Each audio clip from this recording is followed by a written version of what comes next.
So Cindy Henson of Henson Consulting Group guides leaders to produce wildly effective organizations, reaching their performance goals while bringing out the best in their team members.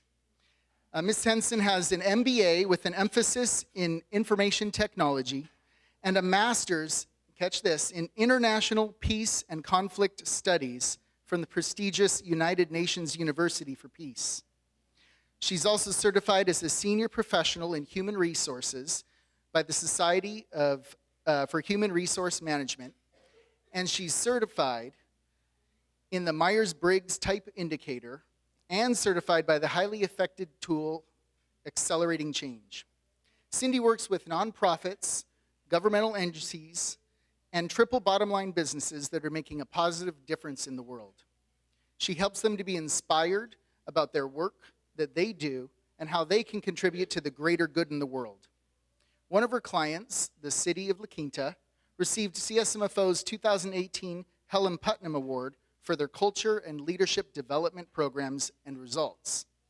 She's written a book called Jungle, A Journey to Peace, Purpose, and Freedom that some of you had the opportunity to win, and those of you that didn't will have the opportunity to acquire if you're interested. Please help me in welcoming Cindy Henson.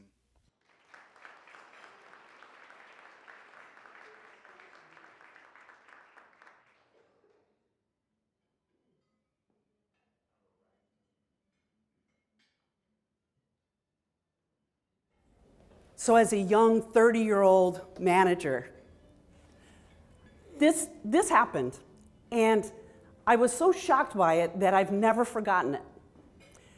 See, I worked for a Fortune 100 company, and I was a great individual contributor. I worked hard, and one day, my manager said, "I'm promoting you. You're going to be a manager now." And I thought, oh my God. First of all, I didn't want to be the manager. I never aspired to be the manager. I didn't even know what it meant. I just knew I did a good job with what I knew to do. And so I did what most people do that don't know anything about what they're doing, and I decided to get some books. So I started reading books about management. So picture this, I'm 30 years old, I have no idea what I'm doing, and I don't want to embarrass myself. And I also don't want my boss to think he made a terrible mistake. So as I'm reading these books, I would say 3 to 5 books into it, delegation came up all the time. Well, for a control freak, and a control freak at even worse at 30 years old, I was like, I don't get this at all. I have no idea how this is going to work. Because let's just keep in mind, I was a really good performer. I had my hand on the wheel. And now I'm going to release the wheel and let 10 other people drive us somewhere. How's that going to work? I had no idea how to do that. So it scared me. So I thought, well, gosh, okay, I'm going to try a little experiment. And it seemed kind of low cost. I probably shouldn't say that in a group of finance people, but it seemed kind of low cost to me. I mean, I had $1 million budget, and I was in a corporation, and so a $10,000 mistake seemed okay to me at the time. And of course, I didn't tell my boss I was doing this. And what I decided to do was I said, gosh, I'm probably not the only one that wants to learn. I bet my 10 staff members want to learn too. And we had just finished creating individual development plans. We did performance reviews, and it was kind of like, okay, there was some gaps. And I really wanted them to close the gaps on what they knew, just like I was closing my gap. And so I said, each of you have $1,000. You're going to keep track of it. It's going to include all your training, all your conference attendance, all your travel that has to do with that, books, classes, anything at all that has to do with your training, development, growth. And this was kind of the edgy part. I'm not sure this was true delegation, but it was a control freak level of delegation. I said, don't let me catch you actually spending money on something that is not in alignment with your plan. Because if it is, this experiment's over. So there it was. I kind of put it out there, and so this is what happened. I was walking back into the workspace, and I was behind a partition, and two of my team members were talking, and so they didn't know I was there. So I was overhearing them. And one said to the other one, gosh, when we go to Seattle to that conference, I did some research, and there's a Friends Fly Free. So if we fly together, then it would be like half price. We'll just split the expense. And actually, I looked it up, and if we get a double room at the hotel, you know, just kind of bunk together, that would be half price too. And the other guy's like, yeah, let's do that. And we can eat at McDonald's. 3 meals a day at McDonald's. Just think how cheap that would be. We don't have to go to fancy restaurants. And, you know, so I'm behind the partition. And Cindy told us we have to come back and train what we learned when we get back to everybody else. So we could just do that together. And they're like, yeah. They're kind of high-fiving each other. And I thought, oh, wow, okay. First of all, I'm glad the experiment's working. Very happy about that part. But I had no idea why it was working. I had no idea. And I started thinking, why are they stretching the dollars? I would never in a million years ask them to go to McDonald's or to bunk together for that matter. I would never do that. So why were they doing this? Again, I was grateful, but I had no idea why. I didn't understand motivation at all yet. So let's start talking about motivation. So Daniel Pink, in his book Drive, talks about 3 types of motivation. Motivation 1.0, which is prehistoric times. It's all about survival. It's all about being able to eat, survive, reproduce the species. Not a whole lot to do with what we do these days in a work setting, unless you're working in a really bad organization. And so motivation 1.0 carried on for a long time. So it's human motivation. Daniel Pink said that motivation 2.0 came along with the Industrial Revolution. So Industrial Revolution was, you know, when we started in this country particularly, producing mass quantities on factories and lines and such. And at that time, I'm going to get this quote right, Frederick Taylor said, work consists mainly of not particularly interesting work. The only way to get people to do the work is to incentivize them properly and monitor them carefully. Sound familiar? We like to call that now the carrot and the stick. And so the Industrial Revolution ushered in this idea of, gosh, people aren't going to be really excited about the work because it's kind of factory-like. And so let's just make sure we incentivize them, keep a good eye over them, and if they don't do a good job, punish them.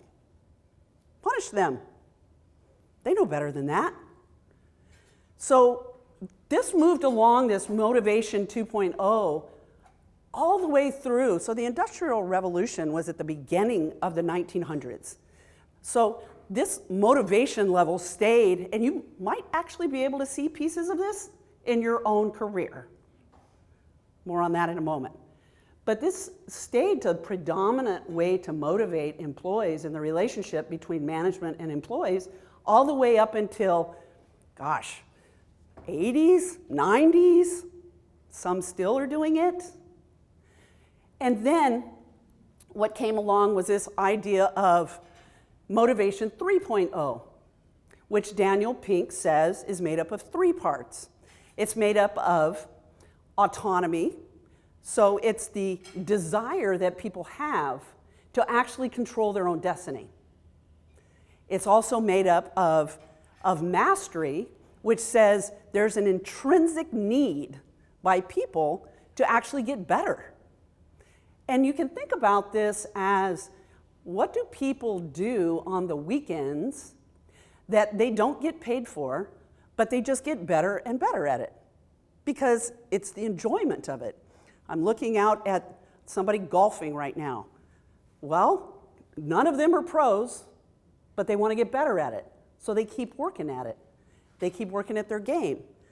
If you play a guitar, you keep practicing because you want to get better. It's not that anybody's paying you for it, but there's enjoyment around it. The third item that Dan Pink talked about was purpose. We all want to be part of something bigger than ourselves. Now, when you think about organizations, particularly siloed organizations, down to the cubicle that one works in, you say, well, gosh, I don't feel like I'm part of anything. I'm like, paper comes in, paper goes out. Now we do it with technology, so it comes into my inbox, it goes out, it comes into my inbox, it goes out. Yeah. You don't feel part of anything bigger. And so this notion of moving forward with 3 types of motivation, I'll just give you a kind of a synopsis as to why Motivation 2.0 is not working so much and so well anymore. So it has to do with 2 different kinds of thinking or tasks. Daniel Pink, again, talks about 2 different types.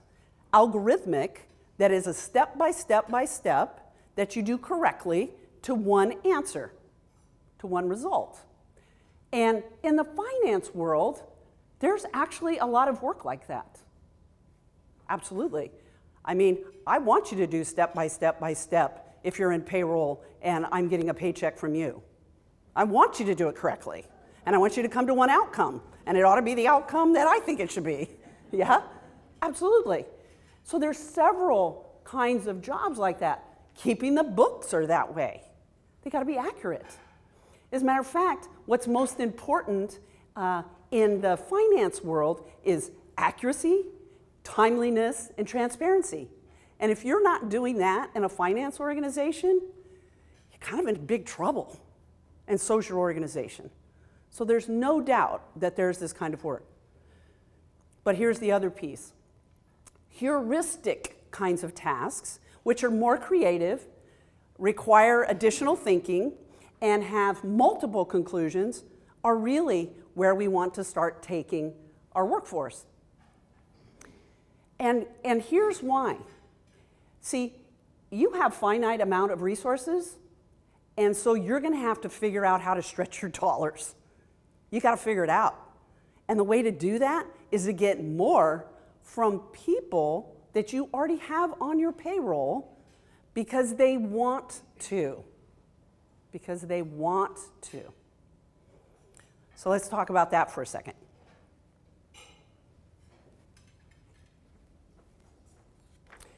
So I'm going to have you all actually help me demonstrate Motivation 3.0. And the way we're going to do this is, if you could pull out a pen and a paper, I actually put sticky pad, Post-it notes on the table. If you could just make sure everybody gets one. Just something to make some notes on.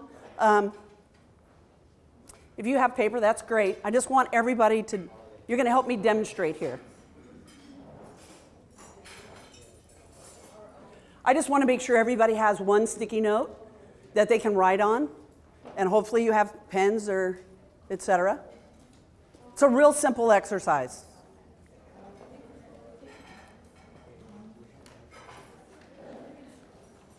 All right, we ready to go? Okay, here's what I want you to do.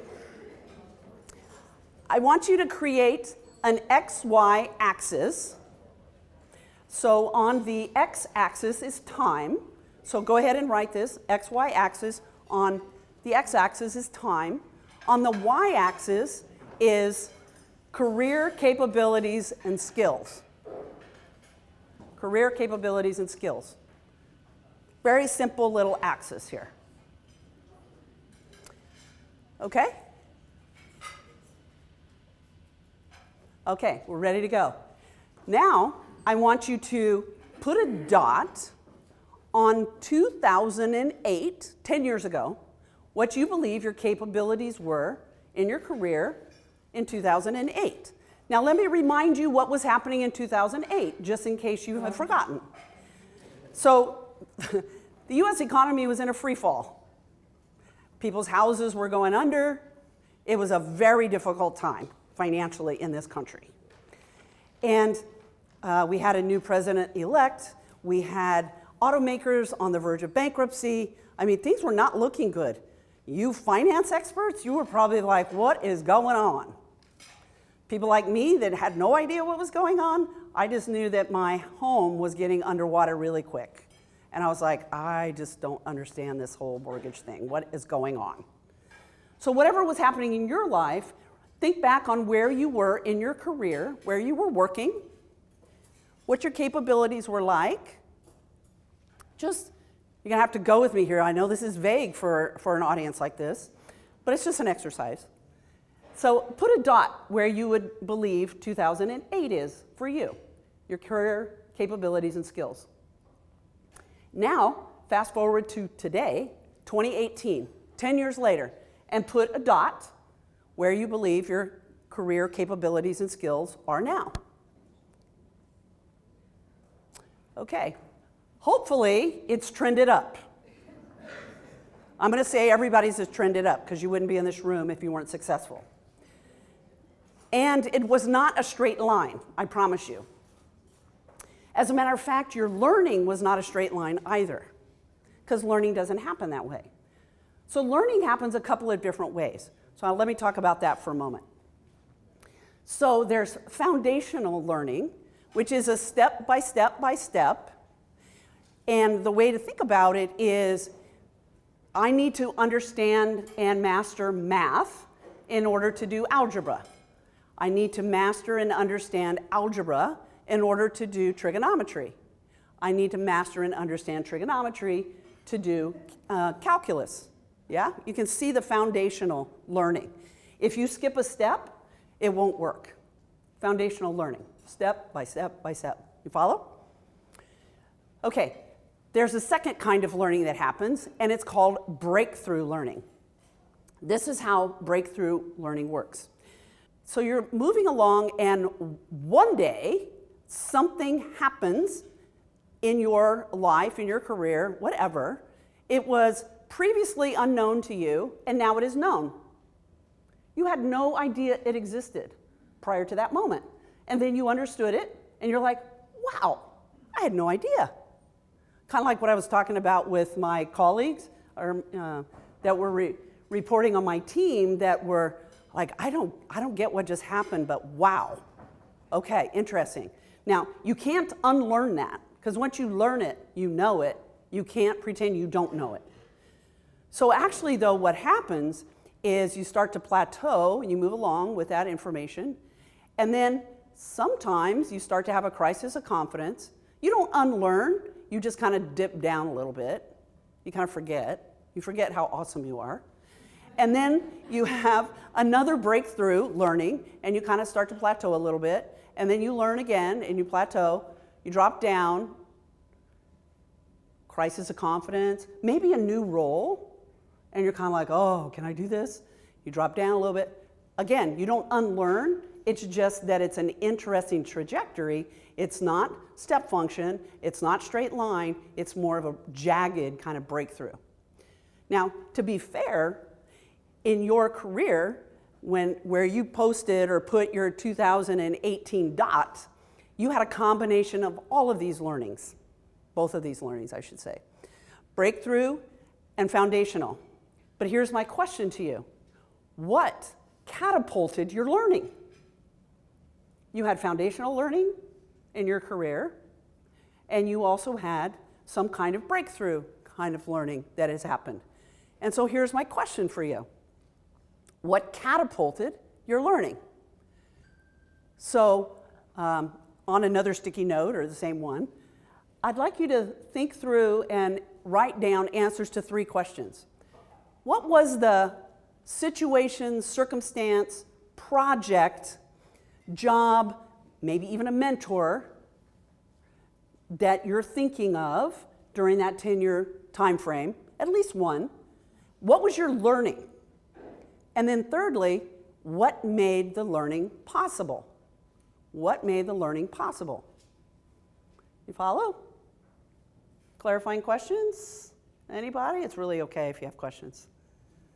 Okay. So I'm going to give you a minute because I want you to think about it. So you're going to have to reflect back on the last 10 years. Pick out a spot. Pick out a time that you had a learning. What was the situation? What was maybe the project? Sometimes they're the hardest ones you've ever done. They're the ones where you have the breakthroughs on. So think about that. You have 1 minute. I'll mind the time, and I'll let you know when a minute's up.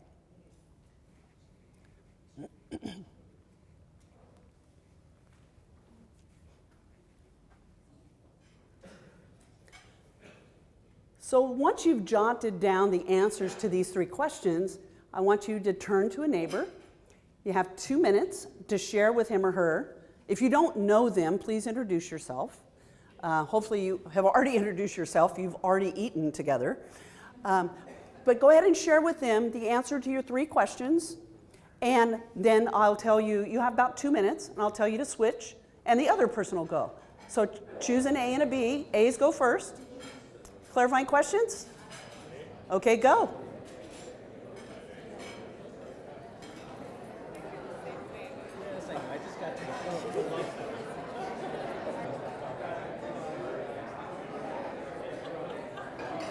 All right, here we go.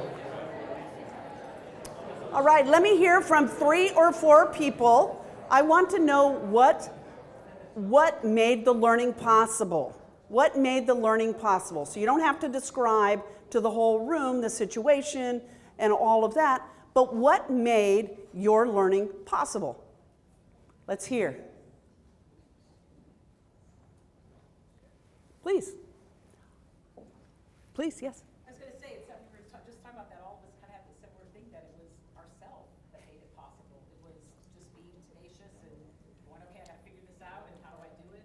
So what she said was it was common at their table, which is, I got to figure this out, I got to know how to do it, and so I'm going to figure it out together. Or I'm responsible for it, I guess is what she said. Yeah. Did I get it? Yeah. Great. Thank you so much. Stephen. The pressure of the situation. The pressure of the situation. Absolutely. What else? I saw a hand over here. Oh, I was going to say willing to learn. Kind of like Willing to learn. To take that on. Willing to take it on. Absolutely. Mentors that believed in my capabilities. Mentors that believed in our capabilities. Yes. So let me move over to this side. Anybody over in this area? Any additional items? Yes, please. I think it's just necessity. If you don't do it, nobody else is going to do it, so you have to. There's no other choice. So it's out of necessity, because if you don't do it, who else is going to do it? Yeah. Pain. It's true. It's true. When things are painful, it's like you want to move out of that space quickly. Yeah, yeah. Anybody else? Yes. Bravery and willingness to try something new. Yes, bravery and willingness to try something new. So lots of commonality as you look back on your own career and what made learning possible. So interesting, because it's the same for your staff. The exact same.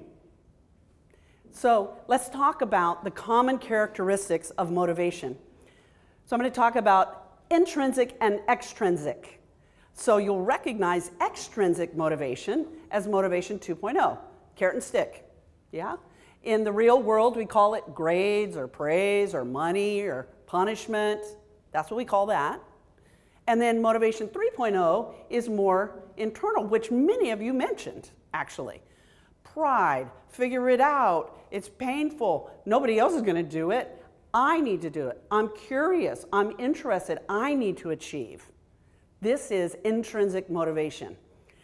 This is what is untapped in your organization.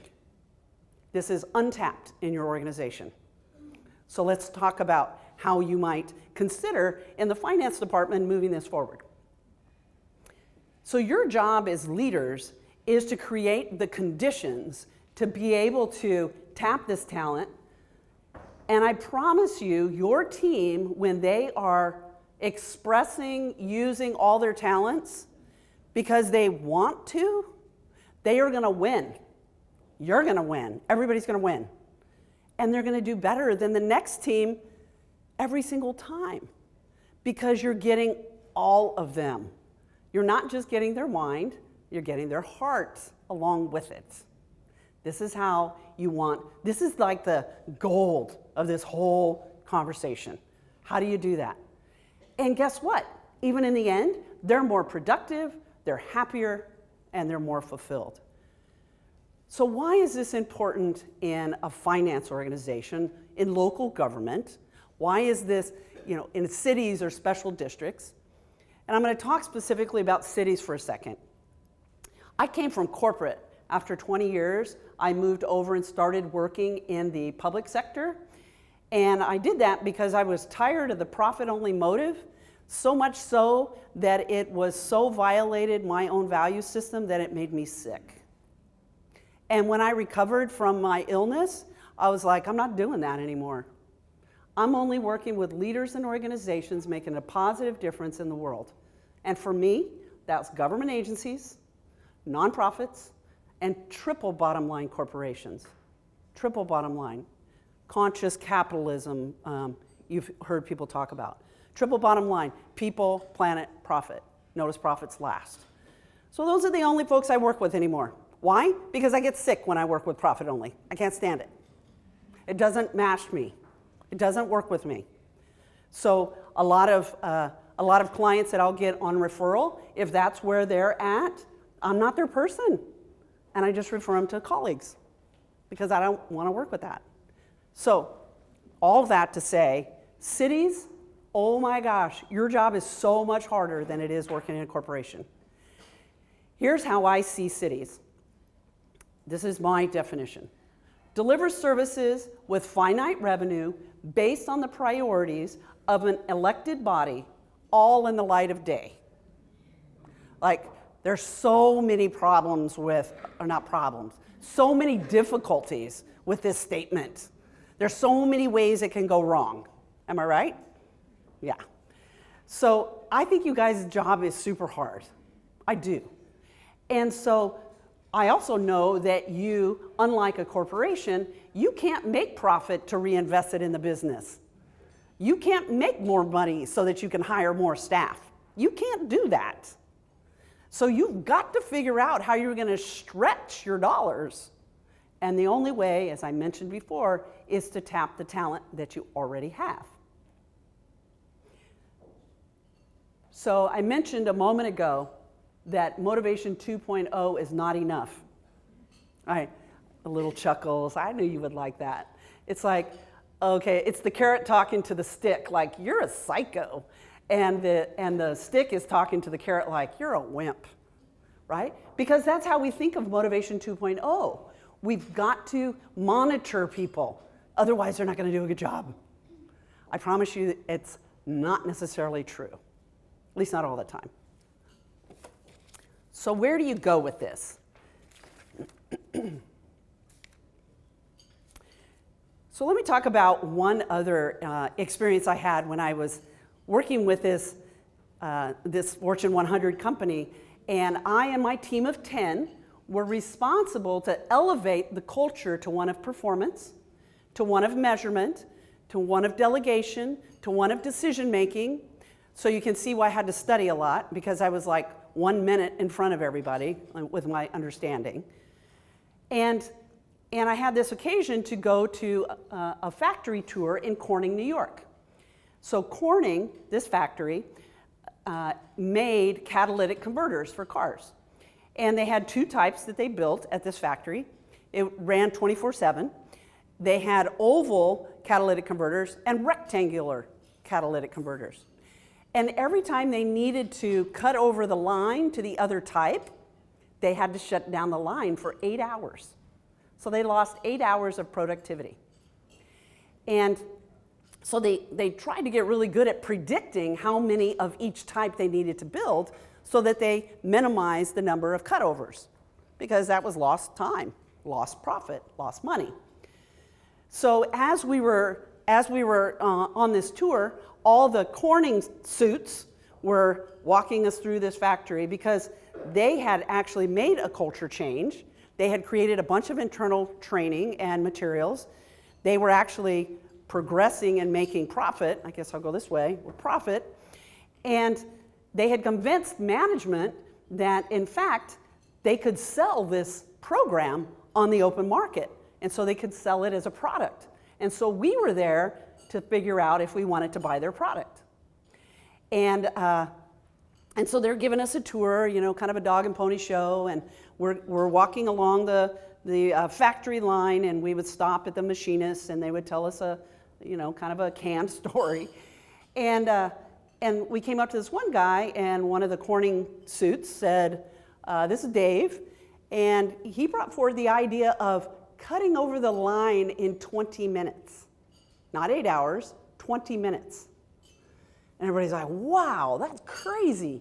You know, high fives, kudos to Dave, handshakes. Everybody was just like slapping each other on the back. Of course, I was the only woman, right? So I'm just like watching, and they're all slapping each other. This is awesome. And so then they all kind of, you know, progress along, and I stayed back because I'm like, okay, I have to understand how this happened. And so I said, so Dave, a couple of questions. Is that okay? And he's like, oh yeah, of course. I said, well, how long have you worked here? He said, 33 years. I said, okay. And how long have you been in this job? Half that time. And so I'm thinking, dude, you knew how to cut over that line in 20 minutes a long time ago. I'm thinking this. But I'm like, how do I even talk about that without offending him? And so I said, well, so how did you come up with this idea? Was it you? Was it a team? He goes, no, it was me. I said, so you've known this for a while? Yes, I've known this for a while. And I said, so why didn't you offer it when you knew it, when you discovered it? He said, you know what? Nobody ever asked me. And secondly, even if they did, they wouldn't believe me. I'm like, really? He goes, yeah. He goes, that's what's different now. He goes, people ask. They ask you for information and your ideas, and they listen to you. I said, well, that's kind of cool. And so then I high-fived him and thanked him and shook his hand, and I went on. But I started thinking, as I was kind of catching up to my group, oh, I'm totally doing that back at the ranch. That's exactly what I've been doing, is not asking anybody anything, because remember, control freak. And so I thought I was doing good having an open door policy. I'm just going to tell everybody, I have an open door policy. Come in any time.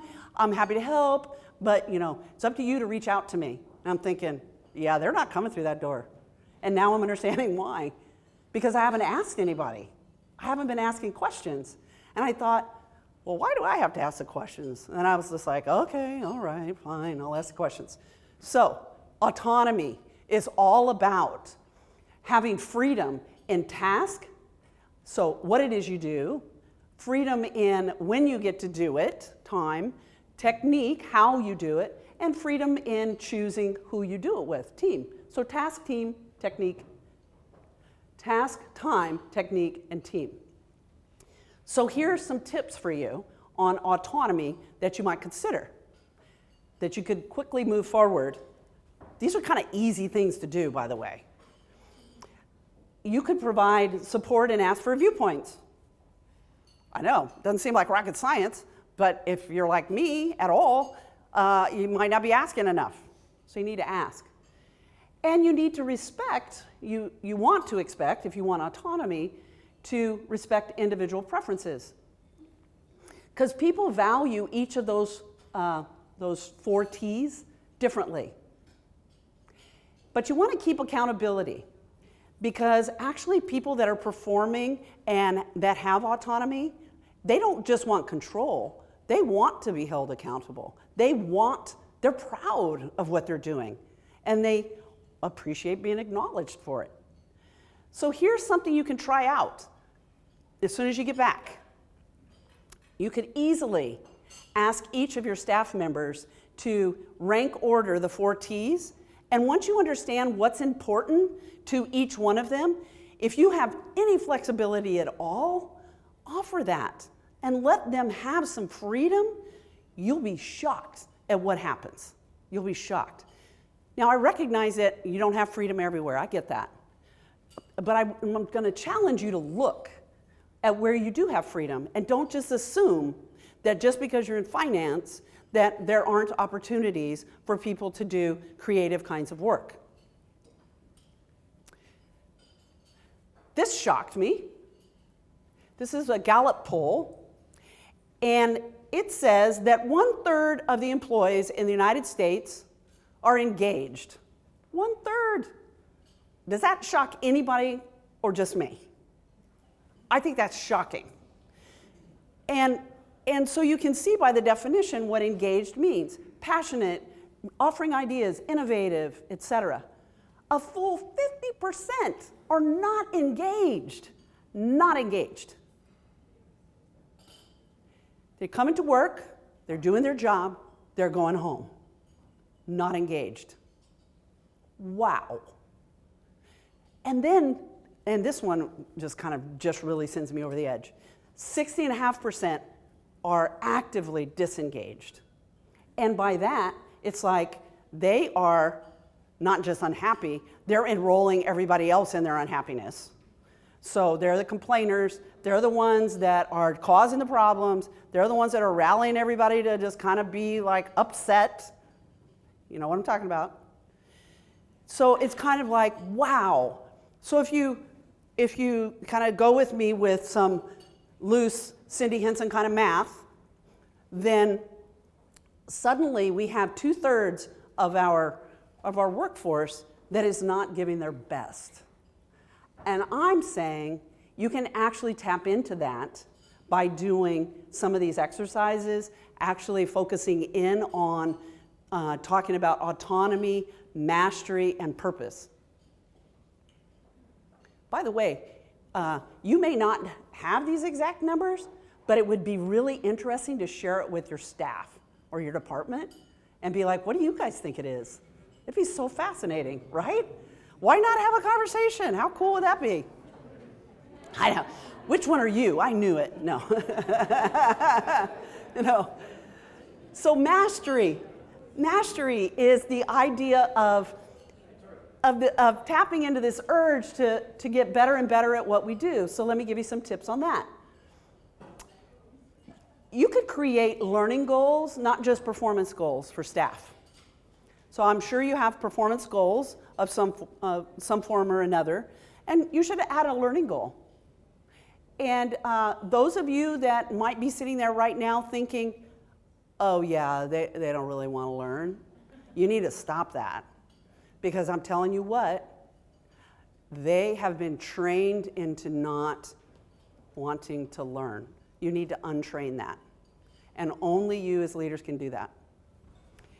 You want to give people an opportunity to grow, learn new things. Be willing to shift tasks and responsibilities to align with what people are interested in. Here's an easy exercise. So let's imagine that on your employees' 90-day plan, how many people have 90-day plans here with their employees? How many people have check-ins twice a year with their employees? How many people have one time a year? Okay, well good. There's a lot of opportunity here. Fabulous. So here's the deal. They can't possibly know where you stand, how you think about things, if you're not engaging with them regularly. 90-day plans are a great way to say, hey, for the next 90 days, this is what we're aligned on that you're going to be doing, in addition to your other tasks. Have a learning goal. And at the 90-day mark, they get to talk about what they've done. They'll be proud of it. They'll get to talk about what they've done. And you get to coach and mentor. And then you get to talk about what the next 90 days are like.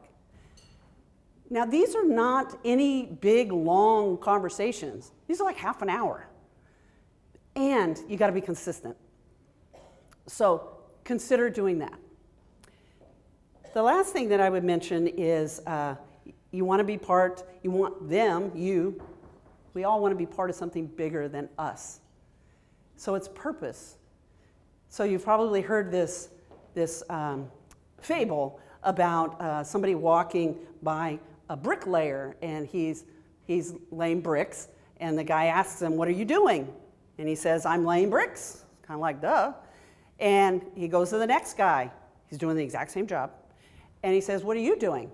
And he says, "I'm building a wall." It's like, oh, okay. And he goes to the third person, and he says, "What are you doing?" Exact same job. "I'm building a cathedral." Whoa, okay. Now let's think about that for a second. So person number 3 is not going to let down his team. Person number 3 is going to do the best he can. Person number 3 is coming to work to build something big. It's big. Person number 1, kind of in their little silo, doing their little task, doing their little job. And you know what? They may be doing a great job at it. It just feels meaningless. Feels meaningless. People want to have meaning in their work. They do. So your job then is try this out. Let employees see the big picture of the work. Where does what they do fit in with the big picture of the city or the special district? And what works and doesn't work well when we do an extraordinary job in finance? See, when people understand what it means to have accuracy, timeliness, and transparency, and that, as a matter of fact, we owe that to our constituents, we owe that to the city manager, we owe that to the council members, and they kind of like, wow, okay, I get that, but when they don't understand why it matters, then, I'll just kind of maybe, work on that when I get back from vacation, not really think about it much, don't really tell somebody next to me, like, wow, we need to get this done by this Friday, because guess what? It's due, right? I just go on vacation, I'll get it on my desk when I get back, right? Yeah, because they're not part of anything else, bigger. So you got to paint the picture. There's something bigger at stake here. Because people are actually quite amazing. It's just your job, particularly as leaders and managers, to tap into that. And so at your table is a one-page handout. If you just grab that real quick, I just put it, turned them over on your table. So it's the exact tips and exercises I just talked about. So here's what I want you all to do. So you had a really cool conversation with somebody next to you. I want you to have a second very cool conversation now about what you're going to do with this. Pick one thing. Don't overwhelm yourself. Pick one thing you're going to do. Just one thing. Tell your neighbor about it. You got 1 minute each. Go.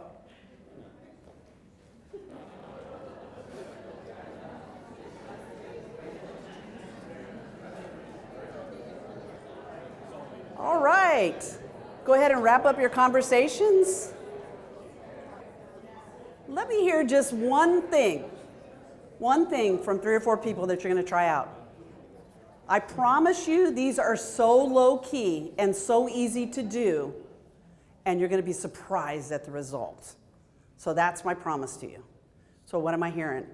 Let's hear from a couple of people. Let's hear from this side of the room first. What's something you're going to try out? Yes, please. I like the idea of asking people with the autonomy exercise, how they would rank the 4 T's. I think that'd be interesting to see what people say. Yeah, so being able to rank the 4 T's and seeing what people think is important to them, and then what you guys might do together to try to make that more appropriate for them, or not even appropriate, that's probably the wrong word, but more inspiring. Yeah, thank you very much. I was worried for a minute that I had not done my job at all, because it was crickets over here. Somebody else, one more on this side. Something you're going to do. Yes, please. We both really like the 90-day plan of establishing goals that you wouldn't necessarily have to talk about every couple of weeks, that lay out and give them the freedom to determine how they're going to execute Love that. So the 90-day plans, give them the freedom to execute, let them be proud of it, share with you. Of course, you're going to coach and mentor, but there's some ownership there that really is like crazy awesome. Yeah, good job. Thank you so much.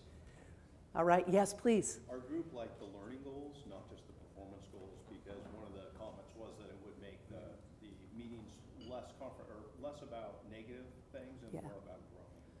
Yeah, so this notion of learning goals in addition to performance goals so that the conversations are more positive and not necessarily negative or talking just about like some kind of negative feedback or something, yeah? Yeah, great. Thank you so much, Ken. All right, this side of the room, I'm coming back. What do we got? Come on, don't let me down now. I chose purpose and seeing how our department interacts with other departments and learning more about like the role of like budgeting and billing and how it all comes together. Yes, so the idea of, yay, let's give her a hand. Thank you for not making me a liar because she was going for the wild applause. So the comment was, or the answer was, first of all, thank you very much for going, was the idea of taking the division and talking about how your work intertwines with budgeting and with the other divisions in finance so that everybody can understand how they fit together, because they do fit together. As a matter of fact, when they don't fit together, that's when things go poorly. Yes, thank you. Very good. Okay. All right, we'll carry on. So in summary, be courageous. Be courageous. You know, actually, you can take calculated risks that are pretty low key, and as long as you're willing to be surprised, I think you're going to be surprised. Because here's the thing. When you have a fixed idea about how people are or how the people are in your department, and it's maybe negative, it will be true. It will be true. Henry Ford said, whether you think it's right or not, whether you think you can or you cannot, you are right. You are right. So, notice this. This is probably the hardest part because it's a shift. It's a breakthrough. I want you guys to have a breakthrough on this. You will have breakthroughs when you actually dedicate yourself to be surprised. Be willing to be surprised. See, when you already know everything about how something's going to go in a conversation, there's no space for it to go anywhere else. None. And people are pretty amazing. You just need to give them the opening to do that and encourage it, of course. So be willing to be surprised. And then thirdly is be a mentor. Many of you mentioned that part of your learning in your career was by having a mentor. So be willing to be a mentor for someone. And if you've never had a mentor, go find one. Go ask somebody to be your mentor. There's not anybody that I've ever talked with that said, I went and asked Susan to be my mentor, and she's like, oh, hell no. They're like, really? I would love to be your mentor. That's how it'll go. I'm telling you. So just, if you've never had a mentor or don't have a mentor now, go get one. Somebody you admire. Just say, I want you to be my mentor. I'll even buy your lunch. I'll buy your coffee. There's enough gift cards in this room for coffee. Then I'm thinking you can have meetings once a month for like a year. This is one of my favorite quotes right now by Brené Brown, Dare to Lead. I define a leader as anyone who takes responsibility for bringing out the potential in people and processes and who has the courage to develop that potential. So if you've not read any of Brené Brown's books, you should. They're fabulous. She's a great researcher. She has a lot of really good data. I think you guys would like that part. And it's just, I mean, it's all backed up with data. And so it's pretty remarkable. I think you would be actually pleasantly surprised at how you can move forward in your own career by reading some of her books. So with that, we have a little bit of time for questions and answers. Is that right, Stephen? A couple. All right. So any burning questions before we complete? Oh, yes, please. Yeah, would you share with us some of your experience with the United Nations schooling that you had, or whatever Sure. that was about? Sure. So she asked me about to share briefly about my experience at the United Nations. So I attended, after I quit corporate, I went to the United Nations University for Peace in Costa Rica. It was a year-long program. It was a master's program. We were from 39 countries. So if you can imagine for a moment how diverse that is in every experience you can imagine, because we're from all over the world. And I quickly realized why we have such a hard time moving forward when there's a lot of diversity, because we're all different. And I also learned that we're very similar. We're all the same at some level. And when you can start tapping into that piece, for me, I was like, oh, that is the gold. And so when I came back from Costa Rica, I had no idea what I was going to do. I thought I was going to be in nonprofits and bringing business knowledge to a nonprofit. As it turns out, I shifted over and started doing business, working with leaders and organizations, making a difference in the world. And then I quickly moved to, oh, no, that's the wrong sector. The sector should be the public sector, and it should be the nonprofit sector, because they, in their mission, are trying to make a positive difference in the world. Of course they are. Why would they do that work otherwise? So that's when I shifted over to that, because I was a changed person after having that experience. And so for me, it's like, I believe everybody brings something to the table. I do. Absolutely. I got choked up. I believe that. And just because they're not acting like it right now is a really great conversation to have. It's just like, I believe there's more in you than what you're offering right now. Can we talk about what's going on?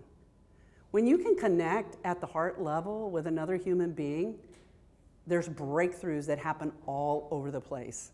And that's what I experienced at United Nations University for Peace, because I had to set aside my own judgments about just about everything. Just about everything. I was trained in business. So I'm just like, oh yeah, let's go, profit. Oh my God, not even close. Not even close. Yeah, so very narrow viewpoint that got widened. Yeah, thank you for asking. Any other questions? Yes, Stephen. Will you be willing to share the slides from this presentation with the group? Absolutely, absolutely. And when we get this put together in the video, I'll send you a YouTube link, and feel free to provide it to your chapter. Great. Thank you all very much for your attention, for participating, and thank you.